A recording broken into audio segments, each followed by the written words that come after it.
Vrsaljko, konačno njegov dobar ubačaj i Perišić! Ma konačno! Pa to je nama trebalo!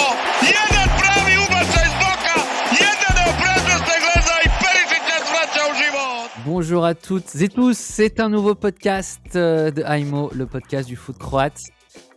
Nous sommes, au moment où cet épisode est diffusé, la Coupe du Monde a commencé. On a vu des matchs incroyables. Oh, vraiment, le match Afrique du Sud, Mexique était fou. Mais on va pas en parler aujourd'hui. Non, je me retiens d'en parler. Hein. Puisque nous allons révéler des choses, de nous hyper un peu en parlant un petit peu des matchs de la Croatie à la Coupe du Monde qui nous ont plu par le passé. Et pour ça, je suis avec l'inénarrable Bastien en direct de Zagreb. Comment se passe ce début de Coupe du Monde, Bastien ? Eh ben, super, il fait vraiment un temps superbe en plus sur Zagreb, donc voilà, on en profite pleinement. Avec la descendance, d'après ce qu'on entend aussi, le futur attaquant bien sûr de la sélection. Et oui, lui aussi ça le rend tout fou à ce début de compétition, donc en plus c'était diffusé à une heure plutôt normale, hein, donc à 21h, hein, ce match, donc vraiment parfait, on l'a regardé en famille du coup, c'était vraiment sympa. C'est beau, et nous sommes accompagnés d'un spécialiste des footballs de l'Est et du football arménien. C'est bien sûr Armen qui est Alors malheureusement, il n'est pas le biographe officiel de Mkhitaryan, mais peut-être il pourrait être le biographe officiel de Alain Bogossian. Oui, bonjour, oui, pourquoi pas Alain Bogossian ou Yuri Djorkaeff. Ah oui, bien sûr. C'est vrai que aussi intéressant. Oui, et je suis ravi donc comme toujours, donc je suis ravi à participer à votre podcast. Donc bonjour Bastien, bonjour Cédric. Et donc oui, la Coupe du Monde a démarré et je pense que c'est déjà une très bonne nouvelle. Et les matchs sont assez intéressants. Il y a de l'ambiance. On va dire la réalité. Hein. Nous enregistrons quelques jours avant la Coupe du Monde, donc on va désolé de casser la magie, mais on est certain que la compétition va bien commencer. Oui, on est très optimiste. Non, pourtant, je suis dans une réalité parallèle, j'ai tout vu. Hein, donc, écoute, donne-moi les paris et puis je vais aller placer quelques euros. On en reparle après le podcast. Juste une petite parenthèse, vous savez, il y a une économiste hollandais qui a donné un bon pronostic pour les 3 dernières Coupes du Monde, donc Argentine, France et Allemagne. Donc, Allemagne, donc France et Argentine. Et il a dit que cette année, donc, ça va être les Pays-Bas. Donc, voilà, du coup, il a perdu. Ça fait 3 ans de suite qu'il avait raison, donc il est obligé qu'il se trompe à un moment, quoi. Ouais. On verra. Mais ça va être le premier palmarès des Pays-Bas. On verra. Et merci à tous les deux. On va donc revenir aujourd'hui. Oui. Qui est cet économiste du coup pour nos auditeurs, ça pourrait être sympa de savoir. Sur les réseaux, on trouve assez facilement, mais j'ai pas retenu. Ce serait un Allemand, Joachim Clement, peut-être. Peut-être. A priori, c'est lui qui ressort. C'est un poulpe qui s'est ressuscité en être humain. Oui. Poulpe, c'était pas Paulus ou. Oui, Paul le poulpe. Oui. Il était allemand aussi. Oui, décidément les Allemands. Hein. C'est pour ça, il était poulpe allemand, donc Paulus, je crois en allemand c'était Paulus ou quelque chose comme ça. Et oui, il avait. Il voit toujours des choses que les autres ne voient pas, les Allemands. Par exemple, en 1940, il passe par la Belgique. Personne l'avait vu venir. Toujours un coup d'avance. Ils ont toujours un coup d'avance et Bastien a toujours un coup d'avance aussi. Et donc dans l'épisode d'aujourd'hui un petit peu spécial, Bastien et Armen ont sélectionné 2 matchs qu'on ne citerait pas forcément lorsqu'on parle des parcours de la Croatie à la Coupe du Monde, et on a décidé de se centrer sur la Coupe du Monde 2018 avec sans doute les 2 premiers matchs éliminatoires, c'est-à-dire le 8e et le quart contre le Danemark et la Russie, qui ont emmené quand même l'équipe ensuite jusqu'en finale. Et c'est des matchs qui vous ont notablement marqué. On va voir un petit peu pourquoi, on va en discuter un petit peu. Et puis, c'est l'occasion aussi de revenir sur cette Coupe du Monde 2018 qui restera quand même à tout jamais, avec 98, la Coupe du Monde légendaire de la Croatie. Du coup, Bastien, je te propose de commencer. Donc, on va faire aussi par ordre. Hein, c'est quand même plus logique. Chronologique. l'ordre Tout à fait. chronologique. Donc, en 2018, la Croatie est dans le groupe de l'Argentine, du Nigeria et de l'Islande. Groupe dont elle se tire très très bien. C'est peut-être le meilleur passage en groupe, hein, je pense, pour la Croatie. Alors, Euro 2008 était très très bien, mais en Coupe du Monde, En Coupe du oui, Monde. clairement. Ouais, oui, je voulais dire en Coupe du Monde. Après l'Euro 2008, effectivement. C'était Alors, je connais- 3 victoires, oui, Euro ouais. 2008 contre l'Allemagne, contre l'Autriche et troisième contre, oui, excusez-moi, je me souviens pas. Pologne, Allemagne, Autriche. Pologne, oui, 3 victoires. Alors Oui. moi je me rappelais vraiment tout 3 victoires particulièrement contre du match de l'Allemagne. l'Autriche. Ah, l'Autriche. Moi, le match de Ouais. l'Autriche m'avait bien marqué parce que c'était la première fois où je voyais un Modric à l'époque vraiment Ouais. virevoltant, avec un match commenté en plus, alors télé française, donc commenté par Thierry Roland à l'époque. Thierry Roland qui commence à dire avec son camarade Jean-Michel Larquet, les deux étaient encore aux commentaires. Ah bah tiens, ça me fait penser à Johan Cruyff, tu vois. Donc moi, je dis ok, donc un obscur croate dont j'avais à peine entendu parler à l'époque. Ok, voilà, il venait de signer à Tottenham. Il y avait la hype, hein, je crois. Avant l'Euro 2008, il signe déjà à Oui, c'est Tottenham. là que c'est là que ça commence. C'est pendant l'Euro 2008. Et, C'est à ce euh, Et, moment-là. et et je donc pense que là, voilà, bah moi, c'est là où je me suis dit, tiens, waouh, ok, Modric, c'est sérieux. Et je suis vraiment tombé amoureux de ce joueur. Et donc finalement, c'est bien qu'on commence à parler de ce match-là de 2008, qui est pour moi, enfin, le premier tournoi où Modric commence vraiment à apparaître au grand jour. Parce qu'en fait, finalement, le match que je vais évoquer aujourd'hui Mm. sur le Danemark, c'est donc on sort, comme tu as placé le contexte, d'une phase de groupe plutôt très Bah, très c'est bien 9 points, c'est gérée. parfaitement réussi. Elle se termine, enfin 3-0 pas elle contre se l'Argentine, un régal total. match incroyable contre l'Argentine, c'était une L'Islande ouverture bien gérée en 2-0 faisant contre le tourner. Nigeria c'était une et masterclass contre l'Argentine quand et même. pure masterclass et le dernier Ouais. match contre l'Islande avec une équipe B, ce qui permet de citer aussi un joueur que j'adore, Milan Badel, qui avait fait un pur match, qui avait été élu homme du match contre Oui, l'Islande. c'est vrai, c'est vrai. On l'a oublié, donc c'est bien de rappeler aussi ce type de joueur, parce que finalement, en fait, Milan Badel, il a été un peu éclipsé par la génération croate exceptionnelle au milieu de terrain, et on pense jamais à lui, alors qu'il a fait C'est une vrai, carrière plus qu'honorable en c'était un très étant bon tout le temps joueur. dans des top clubs de Serie A globalement sur la Il période. était à Fiorentina, non? Il était au moment donné à Ouais, Fiorentina, je Il a pense. fait ouais, beaucoup de il clubs. a Aussi Hambourg en Hambourg, Allemagne, je crois, oui. Fiorentina et au Genoa où il a Oui, terminé. Oui, Genoa. Oui, c'est surtout à Fiorentina et Mmh, Hambourg où il était clairement. vraiment très très fort. Oui. Et sur ce et moi, en fait, ce que je trouvais intéressant donc sur le contexte, en fait, ce que je trouvais intéressant, aussi, donc à l'Euro 2008, on voit donc une équipe de Croatie menée par Modric, dont c'est le début, faire un très beau parcours, en fait, finalement, être quasiment l'équipe surprise, puis, donc aller au bout de la prolongation, où il mène 1-0, il marque en prolongation contre la Turquie et l'égalisation au bout de la prolongation pour aller au Ne péno, parle pas etc. de ce Euh, match de l'enfer. et justement, c'est pour ça qu'il faut en parler, parce que on est toujours dans le contexte et on voit Modric, qui a pourtant tout réussi, etc., arriver au penalty et il rate son péno à l'Euro 2008. Et donc là, ça crée une sorte de malédiction, Mmh. une sorte de cimetière indien qui se place au-dessus de la tête ou sous Modric, je ne sais pas. À chaque fois qu'il y a une séance de péno, on se dit oula, Modric péno. Et arrive ce match contre le Danemark. Pourtant, tout est bien avant le match, tout se passe bien. Alors, tout est bien, mais là encore, la Croatie, c'est de nombreuses années qui n'arrive plus à passer des phases de Mhm. poule, encore plus en coupe du monde. Entre 2018 et 2008, il y a plus de qualifications pour les enfin si, il y a eu l'Euro 2016.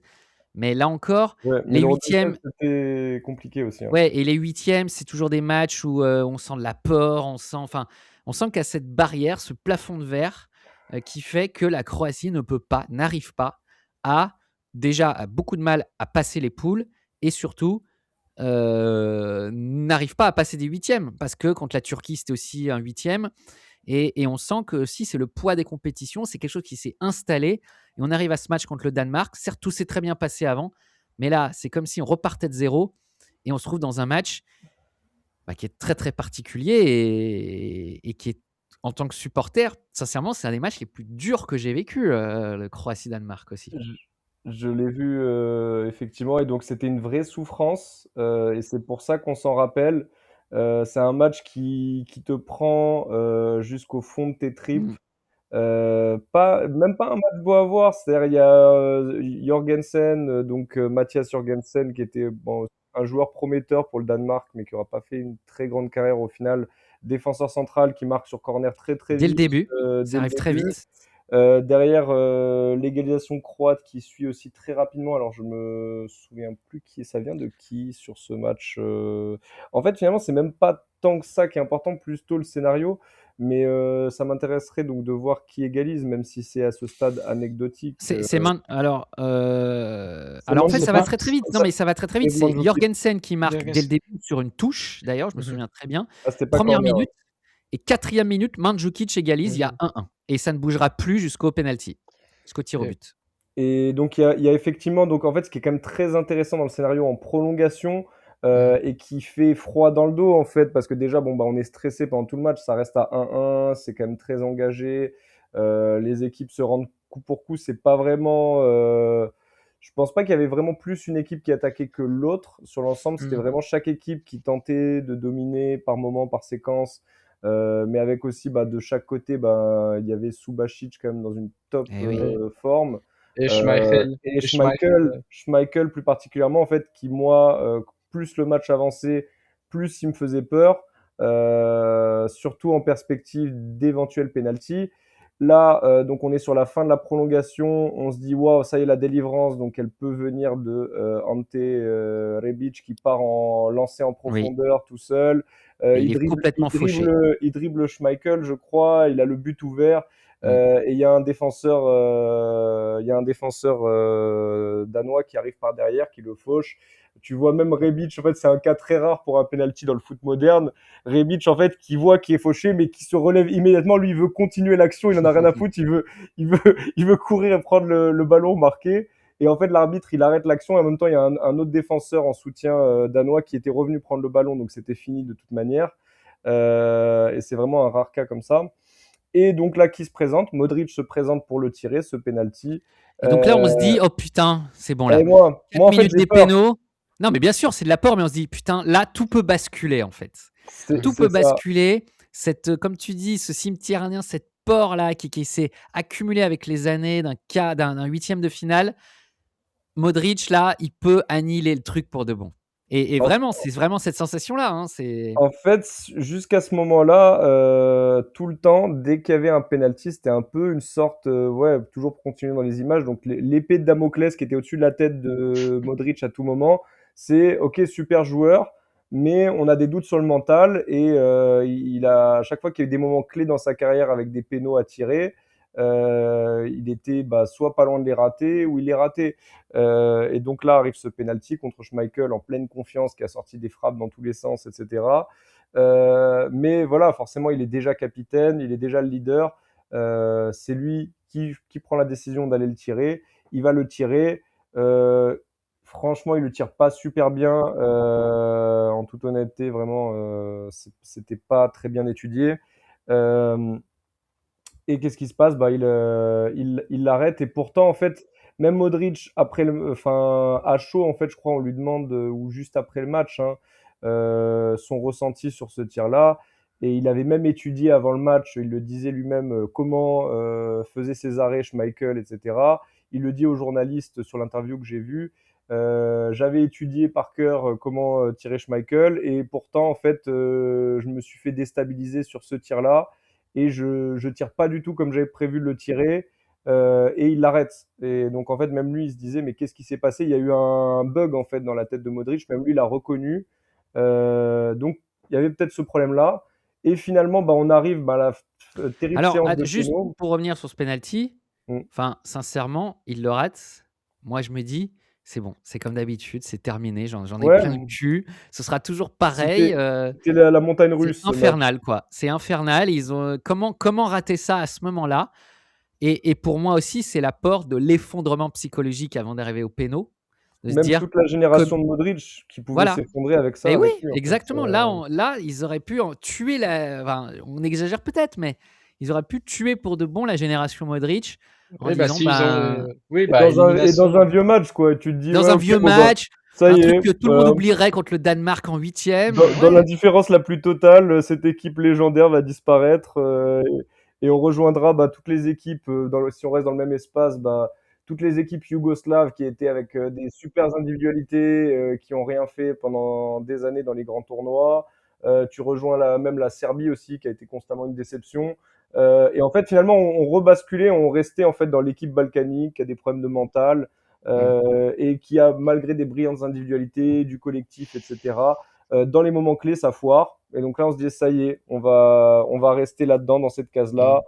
Et ça va être la fin de cette génération parce que, honnêtement, voilà, faut remettre les choses en perspective. Modric, c'est quelqu'un qui prend ses responsabilités. Modric, je pense, après ça, donc il rate ce péno. Et si à la fin des pénaux, ça ne passe pas, possible qu'il arrête sa carrière internationale. À ce moment-là, il a déjà 34, 35 ans, 34 ans. Enfin, Bah, c'est pas un 40 âge. moins 8, je te laisse faire le calcul. Ouais, c'est ça. Bah oui, donc ouais, c'est ça. Donc du coup, bah, Mais oui, il était déjà relativement âgé, hein. c'était pas farfelu. Hein. On en a vu partir Ouais, ouais. plus tôt que lui même. Donc plus le fait qu'il se sente coupable, il y avait tout à fait la possibilité qu'il prenne sa retraite internationale s'il y avait vraiment une contre-performance de cet ordre-là. Et on n'est pas passé loin, en fait, finalement. Des fois, le foot et une carrière et Mm. même Et surtout en Coupe du Monde, ça va très vite. tout l'héritage en fait qu'on fait de cette sélection croate sur jusqu'à aujourd'hui, en fait, jusqu'en 2026, aurait pu être complètement différent en se jouant juste sur ce résultat-là, en fait. Donc, c'est un match très très important, le plus important, en fait, je pense. Ouais. Je pense que Bastien a évoqué deux choses importantes. Première, c'est le mot génération et deuxième, mentalité.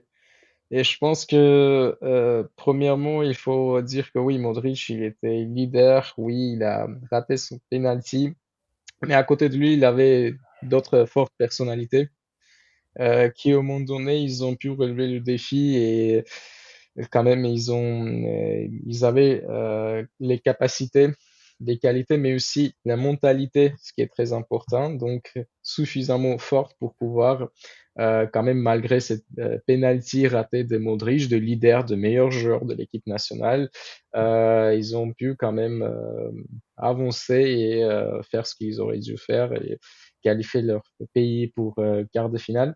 Mentalité, c'est très important parce que je pense que ce qui manquait souvent à l'équipe nationale de la Croatie, mais je vais peut-être généraliser un peu, en général, ce qui manquait souvent aux équipes balkaniques, c'est cette question de mentalité. Parce que souvent, oui, régularité, oui, parce que souvent, ils avaient, souvent, et c'est le même cas de la Croatie, il avait la possession, il avait le jeu, il avait les occasions, mais souvent, c'est le manque de réalisme et aussi, bah, d'un côté, le manque de réalisme, et de l'autre côté, dès qu'il y a un scénario qui est moins favorable qu'on attendait, donc l'équipe commence à s'écrouler.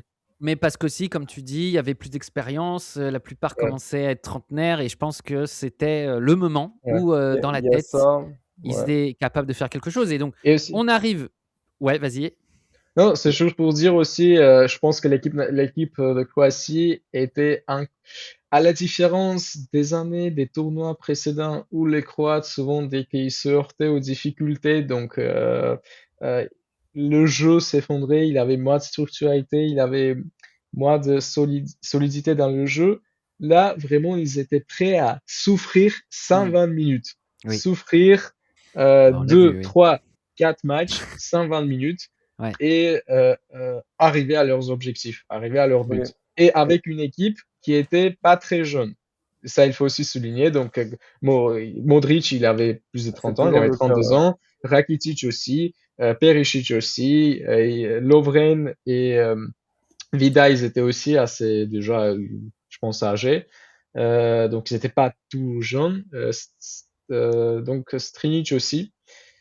Ça veut dire que quand même, oui, sans parler de Kalinic, parce que Kalinic, on se souvient, il a été écarté, oui, si je me trompe pas, Oui, Oui, oui, il oui. avait il a été quitté Très, l'effectif, oui. très Même si, brillant de sa part. ouais, Vraiment, il a eu le nez ouais, fin sur ce il a plus jamais coup-là. revu après. ouais, ouais. Donc, quand même, cette volonté de souffrir, d'aller jusqu'au bout des choses, Et je pense que cette match contre Danemark, on pourrait comparer avec le match contre Japon durant le Coupe Oui, du tout à Monde fait. suivante. Ouais, Parce Coupe du que monde et suivante. Danemark et Japon, c'était deux équipes qui, peut-être du point de vue de niveau, niveau individuel de joueurs, donc Danemark et Japon, c'était des équipes comparables plutôt pour ces deux Coupes du Monde, parce qu'après, il y avait des équipes comme Brésil, comme Argentine.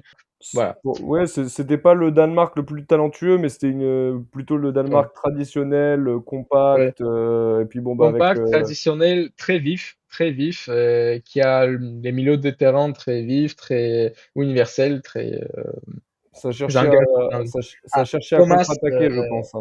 Thomas Delaney, je pense, voilà, Thomas Delaney ou Lasse Schöne, voilà, des joueurs vraiment des travailleurs. Et donc c'était très important de pouvoir. Et après, au Parce que- final, c'était aussi, alors moi, ce que j'avais trouvé intéressant, et pour conclure, c'était vraiment un match de gardien, en fait, Oui. Alors avec justement, en fait, le duel, hein. je voulais juste faire le film très rapide Ouais. des tirs au but, parce que on arrive donc aux tirs au Ben but. oui, Là, on se dit c'est bien putain, d'en parler parce que de conclure sur les tirs au euh, but. on a très, enfin, en tant que supporter, on se dit c'est cuit, hein. Après un truc pareil, je vois pas comment les mecs peuvent revenir derrière ça. Donc Eriksen, il frappe, c'est arrêté par Subasic. Badel frappe, c'est arrêté par Schmeichel. Ensuite, ça enchaîne. Danemark marque, Croatie marque. Danemark marque, Croatie marque. On a 3-3. Modric marque son penalty, le Et oui, penalty du et, 3-3. et ça, celui-là, il est très Et important, en celui-là, fait. il est Et très là, très important. c'est là où le match, il est gagné, en fait. C'est-à-dire Et que c'est là où il moi, se passe peut-être quelque chose. moi, honnêtement, j'ai souffert, hein, pendant tout ce temps. Je vois Modric Mais qui arrive pour tirer son deuxième oui, penalty. Et à ce moment-là, je suis oui, moi, terrifié. c'est sûr, c'est Je vois terrifiant. la peur dans ses yeux. Je pense que lui-même sait que tous les gens qui sont en train de contempler ça, lui-même doit le ressentir. Il se dit, bon, bah ok, tout le monde doute de moi. Et puis il y va quand même. Donc déjà, il aurait pu même décliner l'invitation, hein, pour les pénaux. Il y avait d'autres tireurs, hein. Il y avait quand même de quoi tirer, je pense, s'il décide de pas le faire. Il se cache pas, il y va. En plus, il se met sur les derniers tireurs, donc les plus décisifs. Bon, après, ça aurait été bête, je pense, de le mettre vraiment en premier tireur. Ça, c'est sûr, c'était surtout pas à faire. Donc ça, c'est quand même malin aussi dans le positionnement de le mettre plutôt à la fin, pour qu'il ait le temps un petit peu de décanter le truc, et on en arrive là. Il le tire, Schmeichel, il est dessus, il le touche un peu, et ça passe. Et derrière, la caméra, elle se braque sur Modric, et Modric, il dit des mots en croate, pas très jolis. Il insulte un peu la maman alors de Schmeichel ou de on ne sait qui. Mais en tout cas, on sent Ah, il y a que besoin d'évacuer quelque chose, quoi. ouais, il avait tout misé sur ce penalty, et c'était qui tout Alors, double. Et, forcément, on et souffle. donc On se dit, putain, là, moi, il y avait incroyable, il l'a l'immense. mis. Et donc, Mais, ouais, et oui, surtout que derrière, donc, on a dit, c'est Laschen s'est arrêté par Subasic. Là, c'est la folie. C'est la folie. mhm. Mais Pivaric tire, Schmeichel l'arrête. Parce que c'est une Donc, séance de gardien. C'est c'est un une match de séance gardien de aussi. pur gardien. C'est un truc de fou, hein. Cette séance de penalty, elle a un peu été oubliée, mais elle est folle parce que là, on se Ouais. retrouve Avec avec beaucoup bloqué à d'arrêts. 3-3. Énormément d'arrêts, je crois. 5 Bah arrêts oui, sur le total, hein, exactement. ouais. C'est que des Mhm. arrêts de gardien. C'est pas des tirs à côté, C'est c'est pas pas, des c'est pas barres, c'est pas des raté. poteaux. Exact. Pivaric rate. Et derrière, Jorgensen, pareil, arrêté par Subasic, qui arrête donc deux tirs au but à la suite. Et donc là, officiellement, si Rakitic le marque, la Croatie est qualifiée pour les quarts de finale de Coupe du Monde. Et qu'est-ce qu'il fait? Il le marque. Et alors,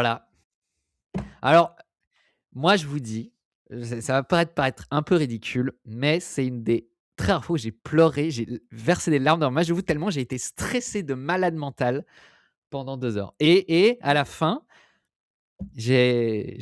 voilà, c'était Mais vraiment fou, quoi. pour le coup, en fait, pour moi, le momentum, la confiance, elle avait vraiment changé de camp quand t'as Modric qui marque, plus Ouais, Subasic qui fait l'arrêt derrière. ouais, ça À fait ce double. moment-là, même Pivaric, il le rate, ok, ça m'a un peu saoulé.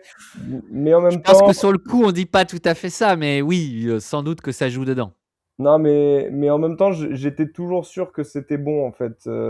Et quand je vois Rakitic aller tirer le dernier, je me dis, bon, c'est bon, il le met, tu vois, Et j'ai c'était cette vraiment image le. de Rakitic là qui fête le but, franchement, c'est Ouais, extraordinaire. et puis c'était Extraordinaire. du Rakitic prime, Ouais, hein, donc ouais. Rakitic sur son prime, en vrai, on n'en parle pas trop, mais sur ses top saisons, je pense qu'en niveau de jeu affiché, Rakitic était meilleur même que Modric en fait sur ses top saisons en fait. C'est-à-dire que ce qui distingue en fait Modric, c'est la longévité, c'est-à-dire que et la régularité. Où Modric il peut se targuer d'avoir 10 saisons à la suite où il affiche toujours un niveau moyen, bon ou plus sur tous les matchs. Mais Rakitic, en fait, sur ses 3-4 top saisons à cette époque-là, ça correspond à peu près à 2018. Il fait vraiment des matchs de très haut niveau quasiment tout le temps. Je crois qu'il est au FC Barcelone à ce moment-là, si Ouais. je ne me trompe En pas. plus, en Euh, plus, il était dans cette trio. Il a pris un peu le rôle de Xavi. Donc, Xavi qui est ouais, ouais. parti. Et Et donc, ça marchait bien, hein. Busquets, Rakitic et Iniesta au départ. Après, oui, ça a changé un peu, mais bon, il était dans parmi ces trois milieux de terrain, 4-3-3. Donc, Rakitic, il a pris un peu la place de Xavi qui avait quitté Barcelone. Et je pense que on avait parlé de 2008. Et c'est très intéressant parce qu'on avait parlé de 2008, donc Modric, qu'on avait annoncé comme futur Johan Cruyff et tout.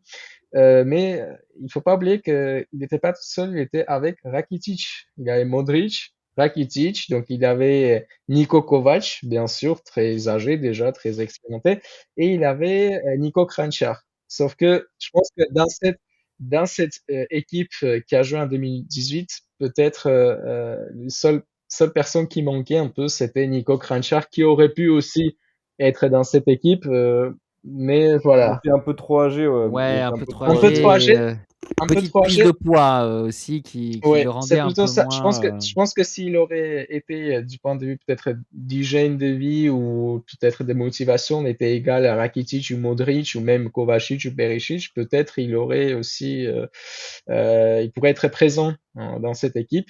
Mais ce que je voulais dire, en fait, oui, il avait donc les milieux de terrain de 2008, donc il y avait Rakitic, Kranjčar, Modric et Niko Kovac, donc et les deux, notamment Rakitic et Modric, étaient présents en 10 ans plus tard, en 2018, et ils ont Ouais, fait la différence. Ils ont fait la bah, différence. c'était ça qui était intéressant. Donc, c'était un collectif. Et en fait, il y a le destin individuel de Modric dans ce match qui est fascinant. Mais il y a aussi le fait que finalement, toute la carrière et tout ce qu'on pourra tirer en fait comme conclusion sur la carrière de Modric se définit aussi sur ce match-là. Où finalement, Modric, certes, se sauve en revenant, en ayant le courage d'aller retirer le deuxième. Mais il est aussi sauvé par le collectif, d'avoir des joueurs énormes à côté pour tenir le truc. Du Subasic aussi qui sort la saison de sa vie à ce moment-là. Je crois il fait le dernier carré avec Monaco aussi Monaco, ouais. en Ligue des Ligue des Champions, ouais. Champions cette année-là. Et derrière ça, en fait, il se tue à cette Coupe du Monde littéralement, vu qu'après il enchaîne blessure sur blessure et c'est sa fin de carrière. Donc en fait, Subasic fait don de son corps à la Croatie pour ce match. Psycho aussi fait don de son Et, corps. et Deux pareil, joueurs, ouais. ouais, deux joueurs, mais on l'avait déjà vu à la Coupe du Monde 98, ce sens du sacrifice. Je pense que peut-être ça avait été transmis par notamment peut-être un Slaven Bilic, etc. Mais Slaven Bilic, à la Coupe du Monde 98, il joue à West Ham.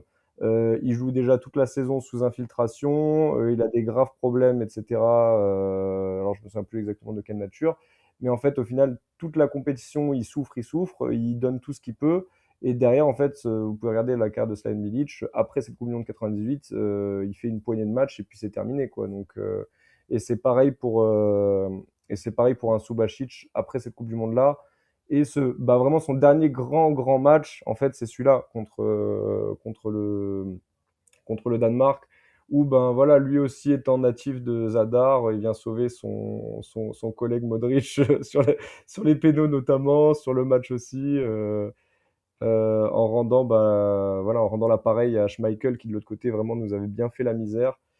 Et tout aurait été différent si vraiment ça n'avait pas tourné favorablement. Et donc nous arrivons en quart de finale face à la Russie. Russie, adversaire surprise, parce que la Russie élimine l'Espagne en huitième, ce qui était un gros coup de massue, mais une grosse surprise. On les remercie d'ailleurs. Ouais, on les remercie. C'est sûr que ça n'a pas été pareil. on les remercie. La Russie donc qui élimine l'Espagne au tir au but. Et on rappelle quand même que la Coupe du Monde 2018 se joue en Russie. Donc ça reste l'équipe à la maison. Et puis bon, de toute façon, quand tu arrives en quart de finale, je pense que là, tu ne peux vraiment plus sous-estimer ton adversaire. Et on se retrouve donc face aux pays hôtes dans un match un peu à haute pression, avec en plus la pression de se dire c'est la Russie, on va les battre. Alors que bon, voilà. Mmh, Non, mais il y a toujours de se dire, tu te dis putain, heureusement que je joue la Russie, tu vois, c'est ça. c'est vrai, alors, bah, sur ce match-là, l'avant-match, moi, dans mon esprit, si je me remémore, j'essaie de faire le flashback de la meilleure façon possible. Donc, je me rappelle effectivement de ce que tu as évoqué. J'étais quand même content qu'ils aient dégagé l'Espagne. Je me disais, bon, de toute façon, si ça avait été l'Espagne, c'était mal barré. Donc, peut-être un mal pour un bien. Et certes, pays organisateur. Donc, tel que je l'imaginais, en fait, je me disais, bon, on est parti pour souffrir, on a déjà souffert, ça va être s'il faut. En fait, moi, je pensais que ça allait être prolongation, peut-être prolongation penalty, voilà, mais enfin, en fait, je voyais plutôt prolongation. J'aurais pas dit penalty parce que j'avais pas envie du deuxième scénario penalty. J'étais traumatisé du match d'avant, Ah bah oui. mais bon, donc c'était un Alors, peu en mon fait, idée. je refais aussi un peu le fil du match, sauf si Armen, tu voulais dire quelque chose avant. C'était juste une petite parenthèse. D'ailleurs, on regardait le match ensemble avec Bastien. Donc, voilà. Ah, Oui, c'est vrai.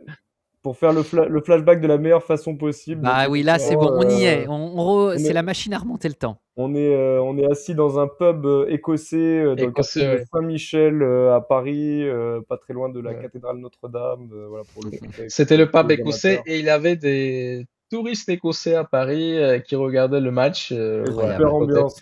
Non, il y Oui, il avait avait vraiment une top pas mal ambiance d'ambiance. dans ce bar. Et puis les Ouais. Écossais, du coup, ouais, je Les pense Écossais, ils supportaient plutôt la Croatie. Vous Eh voyez, oui. ils faisaient beaucoup de forcément, bruit. Ouais. Alors on ouais. a, on a un petit peu, en tout cas, un fil du match relativement proche du match contre le Danemark. C'est un match Oui et qui non. s'ouvre pas vraiment. C'est un match un peu compliqué. C'est un match où on ne sait pas trop ce que ça va donner. Mais moins La de Russie ouvre le souffrance, score. je Oui, pense, moins de souffrance, ça c'est sûr. Mais je clairement. pense que le match du Danemark a servi Plus- de. Le je pense pire. qu'il avait plus de foot. Il avait plus de Oui, foot. oui, clairement. Bah, il y avait déjà plus de buts. La, Plus de Cro- buts la, aussi. la Russie ouvre le score par Cherichev, 31e. Égalisation, là encore très rapide, moins de 10 minutes. Kramaric qui égalise. Mhm. Et ensuite, plus de buts. On va devoir attendre une nouvelle séance de prolongation, une nouvelle série de 2 fois 15 minutes, avec Vida qui marquait à la 101e de la tête, le but qu'il aurait peut-être dû mettre contre le Portugal en 2016. Ouais. Et là, Mm. qu'est-ce qui se passe? 115e. Il ne reste plus que 5 minutes à jouer. La Russie égalise. Ouais. Et là, on se dit un peu, oh putain, c'est Et toujours pareil, Bastien, quoi. Bastien, il avait dit la même chose en fait. Je me souviens, il a dit, oh En fait, putain. c'est toujours pareil, en fait. C'est de se Et dire. il a dit ça aussi. Il a dit, c'est toujours pareil. Putain, c'est toujours pareil. Donc, Et il a donc, dit on se ça. retrouve avec un 2-2 avant les pénaux. Et donc, on repart pour une nouvelle séance. Alors, moi, pour vous donner, peut-être que voilà, des personnes qui me connaissent, qui écoutent ce podcast, se souviendront de ce moment. C'était chez moi. Et ça rigole pas quand on regarde les matchs chez moi. On était carrément debout devant la télé comme si on était dans le rond central. Mon Dieu. Ah Ça- ouais, tu fais les choses au max. C'était la séance de pénaux. Ça rend fou les pénaux, ça rend fou de toute façon. C'est pas possible de Mhm. le vivre autrement. Et premier tir au but, arrêté par Subasic. Et là, on se dit, ils vont encore nous la faire. C'était Smolov, oui ou non? C'était Fernandez ou Smolov? Le premier tir, c'est Smolov, tout à fait. Oui, ce qui a essayé de faire une panenka, déjà, voilà, c'était une Il y panenka avait ratée. lui à Ouais. domicile, je pense, qui a un peu Et, influencé, qui et tirait après en le, premier. oui, après Arshavin, après le match, bah Arshavin, il était plus dans l'équipe nationale, mais Arshavin, il avait dit que à son époque, s'il aurait fait la même chose, il pourrait être battu par ses adversaires dans le vestiaire. Donc, si tu fais ça, oui. En première, en Coupe du Écoute, Monde, quart de finale chez toi, panenka ratée, en tout cas, elle a première coûté tirage. cher parce que Ouais, derrière, il y a eu certes but, à nouveau but. Ensuite, Kovacic rate son péno, il est arrêté. Mais Mario Fernandez on laisse rate voir. cette fois-ci. Alors cette fois, c'est pas Subasic, il le manque.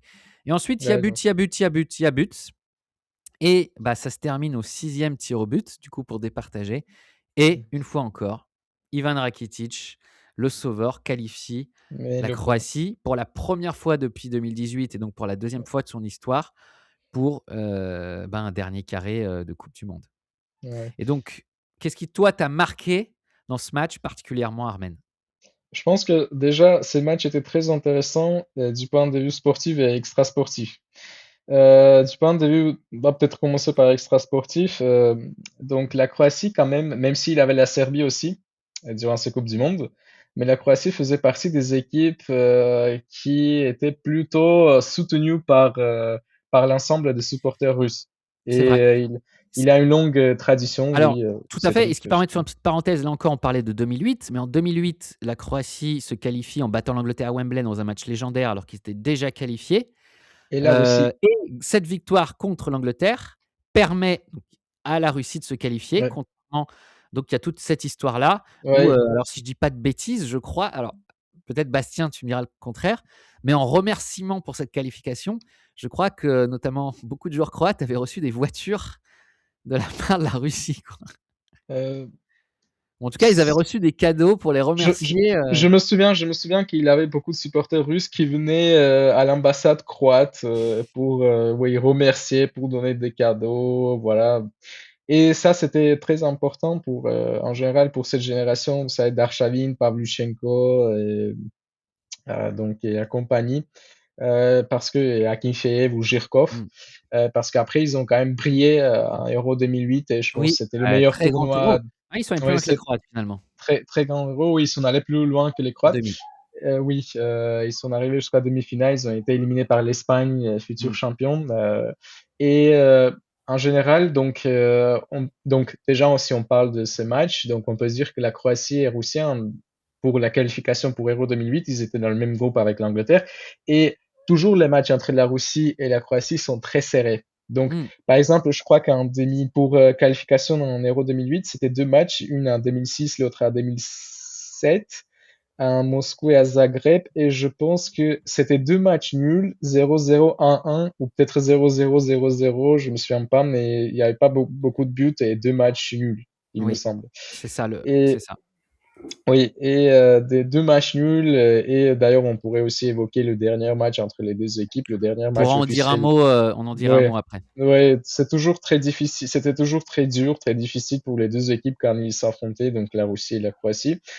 Donc, pour des raisons, donc on avait parlé des moments extra-sportifs. Donc déjà, c'était ça, c'était cette reconnaissance à l'égard des Croates, donc de la part des supporters russes, qui peut-être supportaient peut-être un peu plus la Serbie du point de vue politique, religieux et tout, mais quand même la Croatie faisait partie aussi des équipes que les Oui, en Russie on et supportait, on soutenait. Et il avait des joueurs traditionnellement, dans le championnat russe, et où il y a beaucoup de joueurs croates, notamment Ivica Olic, l'un des plus connus, ou même Chorluka, Chorluka, ouais. Olic, on a parlé aussi de Mmh, Vlašić dans notre bien podcast sûr. précédent. Donc, il y a Bah, encore plus. Vlašić, oui. Vlašić, Vlašić, il était avant, au CSKA à l'époque, du coup. oui, Donc, oui, oui.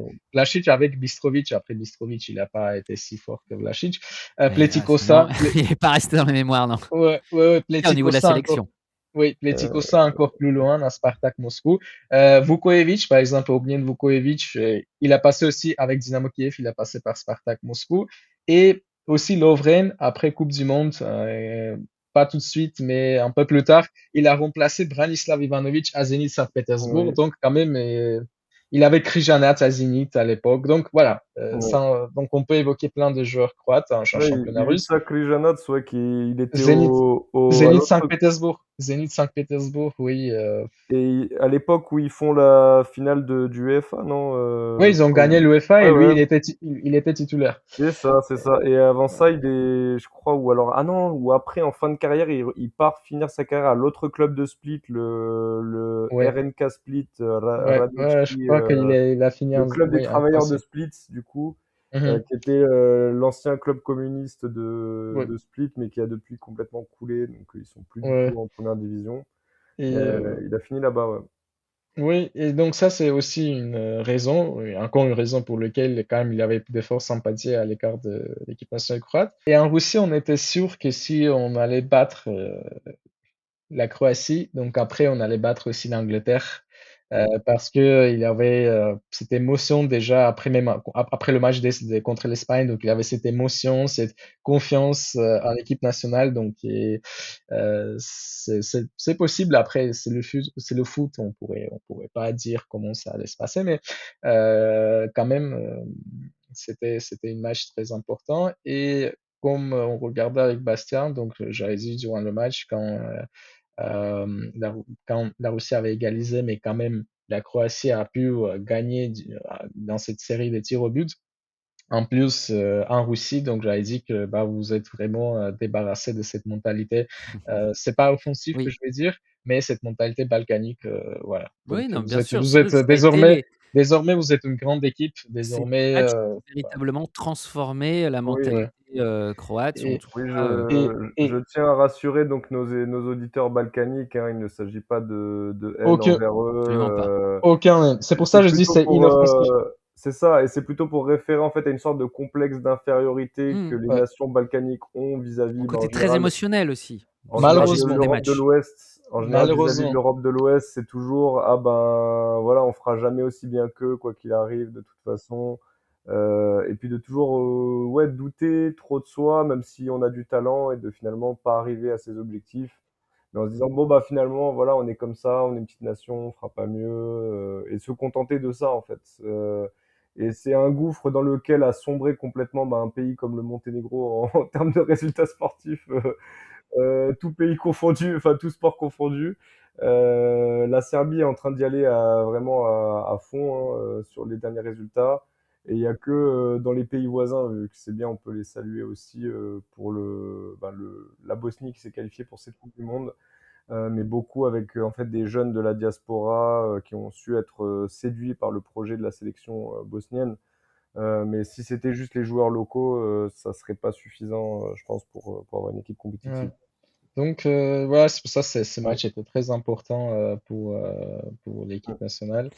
Oui. Peut-être Et dire un donc, tout petit mot sur, parce qu'il y avait un autre match, tu l'as cité un petit peu tout à l'heure, entre la Croatie et Mhm. la Russie qui a été marquant, qui est celui de 2021, qui était le hum, dernier match de groupe de qualification pour la Coupe du Monde. Un match qui s'est déroulé dans des conditions très difficiles, des conditions horrible, climatiques à Poljud. horrible. Il pleuvait, le terrain, c'était de la boue. Il fallait que la Croatie gagne pour se qualifier directement à la coupe du monde. Il y a eu Et, un 1-0 sur un but, pareil, une sorte de coup de billard sur un corner.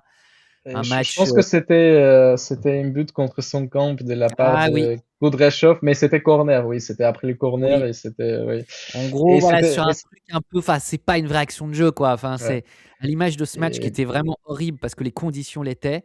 Et puis, bon, il y avait pas forcément une volonté, une capacité de jeu, je pense, des 2 côtés ce jour-là. c'était impossible, je pense que c'était impossible de performer dans Mais ces c'est sûr. conditions. Et mais même Matvei Safonov n'a pas pu sauver cette fois-ci la Russie. Donc il était déjà en Et cage à l'époque. Ouais. un match d'autant plus Ah, mémorable, il y était déjà, que bah oui. Ouais, ouais, Ouais. ouais, Ouais, mais c'était pas c'était le même Safonov que maintenant. ouais. Il était gardien à Krasnodar, si je ne Krasnodar. me trompe pas. Ouais, ouais, ouais, ouais, exactement.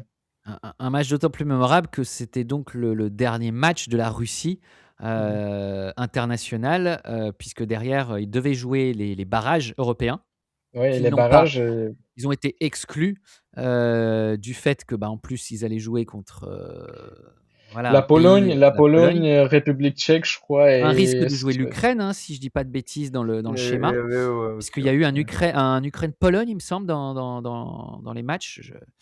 Et quoi qu'il en soit, la FIFA, de toute façon, a exclu la Russie de la compétition.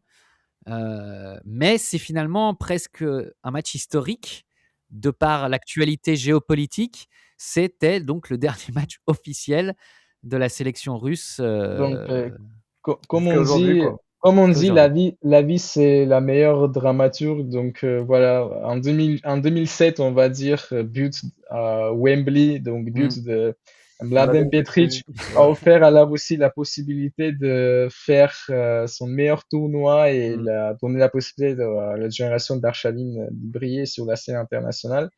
Et finalement, donc, c'est aussi la Croatie La qui a un boucle est peu bouclée, fermé, ouais. bouclé, oui, pour Finalement, l'instant. ce lien est assez improbable, je trouve que, Ouais, il ouais, y ait ce ouais, lien un petit peu qui est pas un vrai lien, mais Ça valait le coup d'en parler, en tout cas. voilà, il y a en C'est fait, vraiment ça intéressant. raconte quelque chose et ça raconte un truc, Les je destins trouve que croisés, seul le foot peut raconter, quoi. ouais, les ouais. destins croisés de deux sélections, et donc finalement la Croatie Mm. de 2008 qui donne voilà ce meilleur tournoi pour la Russie, puis bah, ce match légendaire en 2018. et finalement un sombre but contre son camp au Polyhood pour conclure l'existence footballistique Ouais. officielle de la Russie. Parce que je pense que ça aurait été beaucoup plus difficile d'exclure la Russie qui aurait été déjà qualifiée en Oui, Coupe du Monde peut-être. que exclure la Russie qui devait passer par des barrages, en plus contre la Pologne. Oui. Voilà. Donc on comprend pour, Ouais. oui, pour En des fait, raisons politiques. si la Russie avait gagné ce match au Polyhood, Même match nul, même match Oui, match nul et suffisait hein, pour la match Russie. convenait, ouais. La Ouais. Croatie Eh était oui, obligée oui, de oui. gagner. Ouais, parce que Donc, les Croates ouais.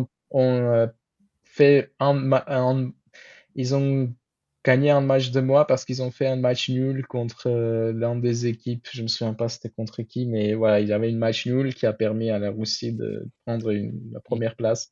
On aura Et l'occasion d'en parler dans un autre podcast, mais derrière, c'est la nouvelle belle C'était histoire pour la Croatie qui Kudryashov, fait, du coup. ouais, euh, Kudryashov, ouais. qui fait une Coupe du Monde 2022 où elle terminera 3e. Bastien, Armen, merci pour ces souvenirs. En plus, là,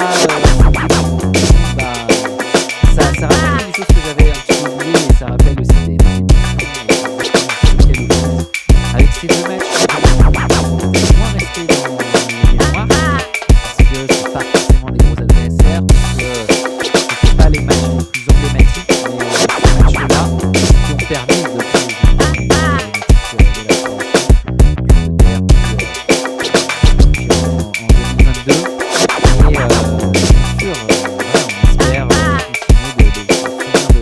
de la marqué personne d'autre que les supporters, mais qui sont très importants et ça forge le destin du sélectionneur. C'était deux beaux matchs à revoir ensemble, que moi j'ai vraiment adoré, qui ont apporté donc, des fondations en fait, je pense, pour finalement tout ce qui a suivi après la Coupe du Monde. Deux fondations en fait, qui se trouvent dans ce match-là, qui marquent vraiment le tournant pour une mentalité en fait, un peu vers une mentalité plus tournée vers la gagne, qui ne s'est pas perdue, mais j'espère qu'il ne s'est pas perdu en prenant le tournoi qui arrive. Je pense que souvent, c'est ce type de match qu'on considère comme moins attirant, moins important, mais c'est souvent ce type de match que l'équipe nationale de la Croatie qui aime se battre, qui aime donc passer par les difficultés, par les épreuves, souffrir souvent. Donc sinon, ce sont des matchs comme le Japon, aussi en 2018, qui ont bâti un peu de succès dans les dernières Coupes du Monde.